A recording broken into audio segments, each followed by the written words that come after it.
อะไร ใครจะใหม่หูหลังพ่อวันนี้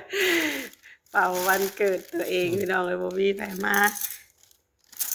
ก็ต้องฉลองคนเดียว3คนพ่อแม่ลูกมื้อนี้ปีนี้พี่น้องเอ้ยบิตตี้มีความสุขบ่โดน้อยล่ะวะ ร้อย เด็กๆมาก่อนบักเยอะๆดิ เด็กมาก่อนมักไง ไปกินมื้ออื่นฮะมันกินมาเบิดแล้วเล็กน้อยมื้อนี้ หมูรอพอมาฮอดก็เลิกแต่เนาะ มันเด้อ เลิก มาเมี แน่ ย แซ่บบ่ลูกอืมเยี่ยม เป๊ปซี่เย็นได้ปะ